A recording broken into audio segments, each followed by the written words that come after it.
Thank you, Shaka. And it's really a pleasure to be here with Sudanese. I lived in Khartoum for many years, and I understand where that energy is coming from. I feel it. When were you in Khartoum? Quite deeply. I was in Khartoum from 2000, 2008, 2009, all the way up to 2011, 11 or 12, involved in those various processes. And what I would just like to do is to respond to your question, is to add to what they've said, namely that the continent is changing. The continent is changing.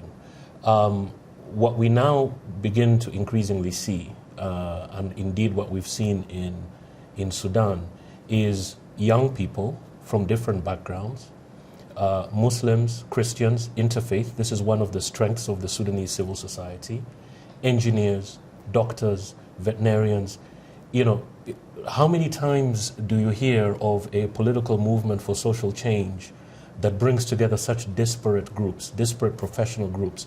So this is one of the key lessons, that the Sudanese civil society indeed is demonstrating. So I think it's a continent that's changing. Young people are basically trying to craft an alternative vision of democracy that is inclusive. And what is important to note is that the Sudan Professionals Alliance and all the coalitions that are part of this initiative did not just emerge just the other day, didn't emerge yesterday. They've been around for a very, very long time. They've been organizing in 2010, in 2011. They were organizing in 2008. Many of them were even involved in the peace process, the Track 2 process between the North and the South. They made their voices heard. And of course, they are rooted and are inspired, as Ambassador Sati was mentioning. They are inspired by the insurrections, the peaceful insurrections in 1964 against the Aboud military government, and even against Nimeri in 1985. So I think these are lessons that the continent is changing and will change.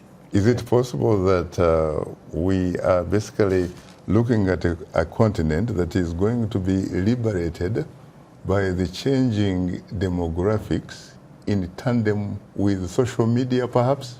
No, absolutely. It's a changing demographic. It's a shifting demographic. I mean, when we were in college, and I used to watch, my colleagues and I used to watch Straight Talk Africa every week. We tuned in, and in those moments, in the early to mid 90s, we were talking about young, charismatic men and women that would go and pick up arms in order to fight for change. Now the language is very different. It's not about going to the bush to pick up arms. It's about, establishing that civic pressure, that civic responsibility. So I would actually call it a social struggle, but of a different form. And I think what we've seen in Sudan, what we've seen in Burkina Faso, what we saw in Algeria, what we've seen in Tunisia is really part of this larger momentum of which demographics play an extremely important role.